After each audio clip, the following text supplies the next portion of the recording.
ఈ ప్రాంతంలో కూర్చొని మున్సిపల్ కౌన్సిలర్లను, చైర్మన్లను, మా అధికారులను అందరూ కూర్చొని ఇది కూడా ఈ మున్సిపాలిటీకి కూడా భారీ నిధులు తీసుకొచ్చి అభివృద్ధి చేసే బాధ్యత తీసుకుంటామని తెలియజేస్తున్న సాదాసిపేట ప్రజలకు. ఈరోజు యువత ఆలోచన చేయాలి. ఒక మతం కూడా ఒక ప్రాంతీయవాదం మీద కాదు, మన సమానత్వం గురించి కొట్లాడాలి.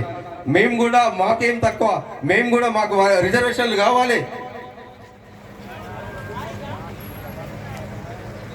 కావాలి, ఓబీసీలకు కావాలి. ఈరోజు బీజేపీ వాళ్ళు ఏం చెప్తారు? మీరు మొన్ననే వీడియో కూడా ఒకటి వైరల్ అయినట్టుంది. ప్రైవేటీకరణ చేస్తాం, రిజర్వేషన్లు రద్దు చేస్తాం అంటారు. మరి రిజర్వేషన్లు రద్దు చేస్తే మా ఎస్సీ పిల్లలు చదువుకుంటే వాళ్ళకు ఉద్యోగాలు ఎట్లా రావాలి? కాలేజీలో సీట్లు ఎట్లా రావాలి? ఓబీసీలకు సీట్లు ఎట్లా రావాలి? మైనార్టీలకు రిజర్వేషన్లు కావాలి. మరి ఈ రిజర్వేషన్లు తీసేస్తే ఎవరు నష్టపోతాం? బడుగు బలైన వర్గాలు, బహుజన వర్గాలు అందరం నష్టపోతాం. ఒక్కసారి ఆలోచన చేయండి. ఓటేసేటప్పుడు మన సమానత్వం చూసే పార్టీని చూసి ఓటేయండి.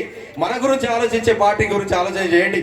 ఇందిరాగాంధీ గారు ఈ ప్రాంతం నుంచి ప్రధానమంత్రి అయినప్పుడు ఈ ప్రాంతానికి బీడీఎల్, అదేవిధంగా BDL artist factory, IIT Sonia Gandhi గారు మన సంగారెడ్డిలో తీసుకొచ్చిర్రు, బిహెచ్ఎల్ తెచ్చిర్రు, ఇగ్రిసైట్ ఇచ్చిర్రు, సింగూర్ ప్రాజెక్ట్ కట్టిర్రు, ఇందిరమ్మ భూములు ఇచ్చింది, అసైన్మెంట్ భూములు, లావణ పట్టాల భూములు ఇచ్చింది, ఇందిరమ్మ ఇండ్లు ఇచ్చింది.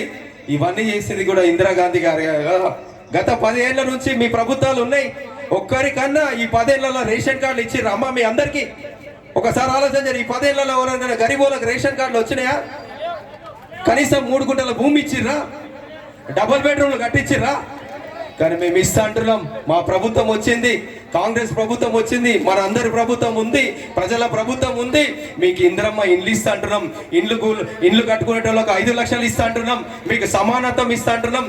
ఈరోజు మొన్ననే మా రేవంత్ అన్న కూడా కార్పొరేషన్లు ఏర్పాటు చేసిండు. అన్ని 16 కార్పొరేషన్లు ఏర్పాటు చేసిండు. అందులో కుర్మల కార్పొరేషన్ చేసిర్రు, మైనార్టీలా చేసిర్రు. ఇక్కడున్న ఆర్యవైశ్యులు సోదరులారా, మీకు కూడా కార్పొరేషన్ ఏర్పాటు చేసింది కాంగ్రెస్ పార్టీ. అందరికి సమానత్వం ఇవ్వాలనుకుంటుంది కాంగ్రెస్ పార్టీ. అన్ని కార్పొరేషన్లు ఇచ్చింది పార్టీ కాంగ్రెస్ పార్టీ, 16 కార్పొరేషన్. ఒక్కసారి చూడండి, ఆలోచన చేయండి. పేదల పక్షాన ఉండే పార్టీ కాంగ్రెస్ పార్టీ.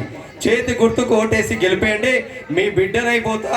నేను కూడా ఒక క్యాండిడేట్ గా ఎన్నో కోటీశ్వరుని ఇంట్లో పుట్టలే, ఒక పేద కుటుంబంలో పుట్టి, నిరుపేద కుటుంబంలో పుట్టి, ఒక చిన్న మెకానిక్ నుంచి ఒక వార్డు నెంబర్ అయ్యి, ఉప సర్పంచ్ అయ్యి, సర్పంచ్ అయ్యి, దాని తర్వాత జెడ్పీటీసీకి పోటీ చేసి, ఎమ్మెల్యేకి పోటీ చేసి, ఈరోజు ఎంపీకి పోతున్నా, ఒక పంచాయతీ టు పార్లమెంట్కి పోతున్నా.